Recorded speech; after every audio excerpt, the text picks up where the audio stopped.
എന്റെ husband over ദേഷ്യമാണ്. വളരെ ചെറിയ ചെറിയ കാര്യങ്ങൾക്ക് പോലും ദേഷ്യമാണ്. ചിലപ്പോൾ സന്തോഷമായിരിക്കുമ്പോൾ പെട്ടെന്ന് സ്വഭാവം മാറും.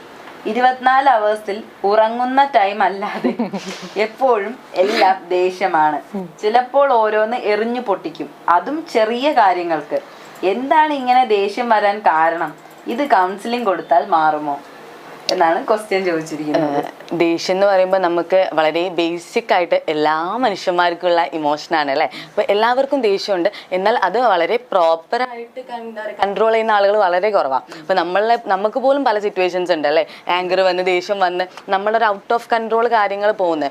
അപ്പോൾ ഈ ദേഷ്യം കൺട്രോൾ ചെയ്യാൻ പഠിക്കുക എന്ന് പറയുന്ന സമയത്ത് നമുക്കൊരു പ്രോപ്പറായിട്ടുള്ള ആങ്കർ മാനേജ്മെൻറ്റ് കൊടുത്തു കഴിഞ്ഞാൽ ഇപ്പോൾ ഏത് തരത്തിലുള്ള ദേഷ്യമാണെങ്കിലും നമുക്ക് എന്താക്കാൻ പറ്റും, അണ്ടർ കൺട്രോളിൽ കൊണ്ടുവരാൻ വേണ്ടിയിട്ട് പറ്റും. നമ്മളത് പ്രോപ്പറായിട്ട് കുറച്ച് സെഷൻസ് ഒക്കെ എടുത്ത് ആ ഒരു ആങ്കർ മാനേജ്മെന്റിലൂടെ പോവാന്നുള്ളതാണ് ഇതിന് ബേസിക് ആയിട്ട് ചെയ്യാൻ പറ്റുന്ന കാര്യം. അത് ചെയ്താൽ അത് മാറും ചെയ്യും. അത് വളരെ എന്തുകൊണ്ടാണ് ദേഷ്യം എന്ന് പറയും നമുക്ക് അറിയില്ല.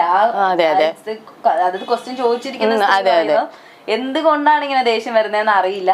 ഇതിൽ എനിക്ക് ഏറ്റവും ഫണ്ണിയായിട്ട് തോന്നുന്നത് 24 മണിക്കൂറിൽ ഉറങ്ങുന്ന ടൈം അല്ലാതെ എപ്പോഴും ദേഷ്യമാണെന്ന് പറഞ്ഞൊരു കാര്യം. എന്താണ് ആ പാർട്ട്ണറിനെ അല്ലെങ്കിൽ അയാളെ ട്രിഗർ ചെയ്യുന്ന കാര്യം നമുക്ക് അറിയില്ലല്ലോ അല്ലെ. ചിലപ്പോൾ അയാൾക്ക് വേറെ എന്തെങ്കിലും ഒരു പേഴ്സണാലിറ്റി സാധനങ്ങളായിരിക്കാം, അല്ലെങ്കിൽ ഈ വൈഫിന്റെയോ അല്ലെങ്കിൽ ഫാമിലിയിലുള്ള സിറ്റുവേഷൻസ് നമുക്ക് അറിയില്ല.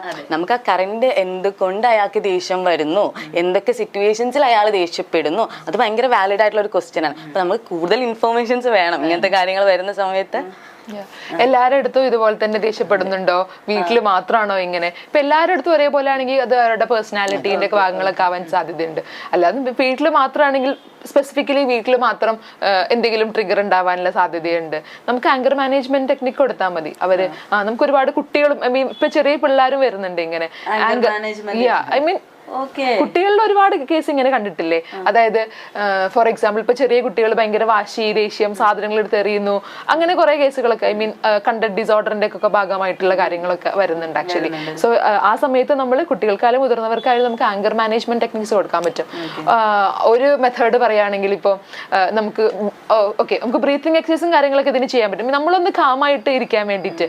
പിന്നെ നമുക്ക് അവരെ ഡീൽ ചെയ്യുന്ന ആൾക്കാർ, ഇപ്പം എൻ്റെ husband anchor management means anchor കാരണം ഞാൻ ബുദ്ധിമുട്ടാണെങ്കിൽ അല്ലെങ്കിൽ ഞാൻ കുറച്ച് അസേർട്ടീവായി അല്ലെങ്കിൽ അവരോട് എങ്ങനെ ഡീൽ ചെയ്യണം നമ്മുടെ പാർട്ണറെ ഒക്കെ പഠിപ്പിച്ചു കൊടുത്തു കഴിഞ്ഞാൽ അത് നമുക്ക് ഒന്നും കൂടി മാനേജ് ചെയ്യാൻ പറ്റും. അപ്പോൾ ക്വസ്റ്റ്യൻ ചോദിച്ചിരിക്കുന്നത് ഇത് കൗൺസിലിംഗ് കൊടുത്താൽ മാറുമോ എന്നാണ്. തീർച്ചയായിട്ടും കൗൺസിലിംഗ് എന്ന് പറയുമ്പോൾ നമുക്ക് ഓരോ ടെക്നിക്സ് അല്ലേ. ഇപ്പൊ കൗൺസിലിംഗ്, സൈക്കോതെറാപ്പി എന്നൊക്കെ പറയുന്നത് നമ്മൾ യൂസ് ചെയ്യുന്ന ടെക്നിക്സ് അല്ലേ. അപ്പോൾ അതിൽ ആങ്കർ മാനേജ്മെന്റ് ആണ് നമ്മൾ പ്രോപ്പറായിട്ട് കൊടുക്കുന്നത്. It's A therapy technique. Okay, അപ്പൊ ആ തെറാപ്പി ടെക്നിക്ക് പ്രോപ്പറായിട്ട് കൊടുത്താൽ തീർച്ചയായിട്ടും മാറും. ഇതപ്പോ ഒരു ഒറ്റപ്പെട്ട ക്വസ്റ്റ്യൻ ആയിട്ട് എനിക്ക് തോന്നുന്നില്ല.